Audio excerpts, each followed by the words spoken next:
Hey race fans, it's race day top 5 with me, Frank 5. Beating and banging, tires slamming. What more could you ask for when it's chaos in Richmond? If you ask Joey Logano, I'd say I didn't have any of that, just a win.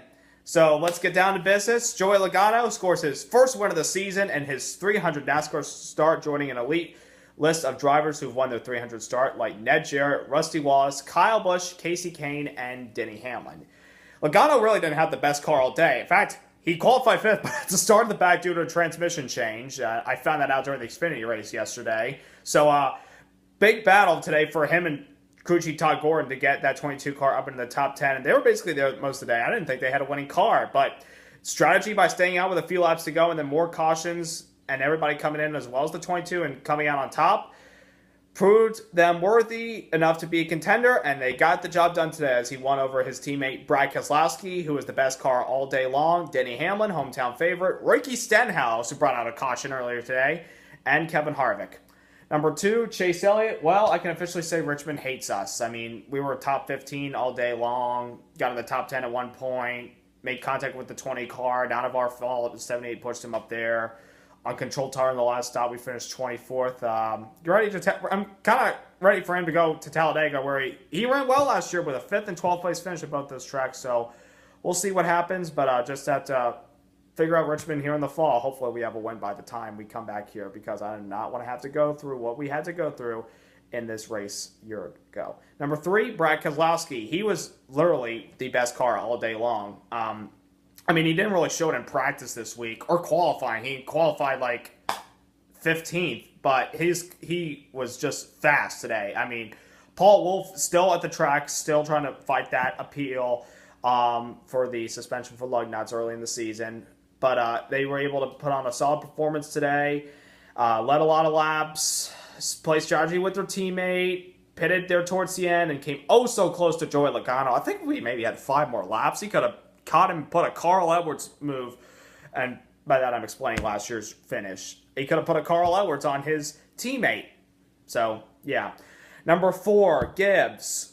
With the exception of Hamlin today finishing 3rd, Gibbs just cannot catch a break. I mean, I'm heartbroken Matt Kenseth, our pole sitter, had that tire issue. I mean, he won stage 1, picked up a playoff point, 10 points. I mean, honestly, I thought today was a breakthrough for Matt Kenseth. Obviously not. Finished 23rd. And as always, Kyle Busch going back on the crazy train. He's living on the edge right now. Little Aerosmith talk. And he can't help himself from falling.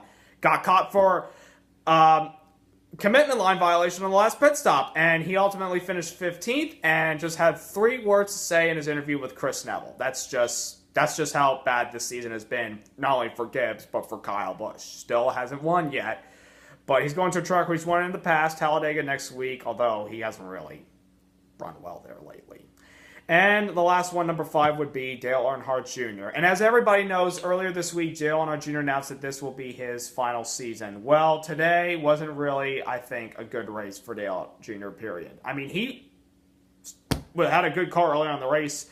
Second half just didn't go well. And then the final half, he finally got the car better. But when he stayed out with tire strategy with a few laps to go, it was like 75 to go, he cut a tire by also hitting his teammate Jimmy Johnson in the process. And he had another tire issue and finished 32 laps down. But good news, Junior Nation.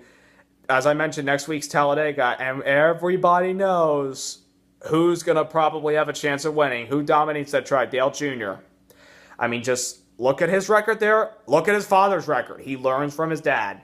And hopefully he can break through next week. I really want Junior to get to victory line. And Junior Nation, I know you're wondering, when is this pain going to end? I'm with you, because I love Junior, and I'm going to miss him so much after this year. Dale, yeah. So Talladega's coming up next week. Restrictor plate racing. I hope everybody can drive a little bit more conservative than where we were in February in the Daytona 500. So don't forget to subscribe. Don't forget to like.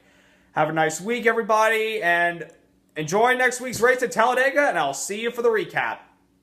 Toodaloo.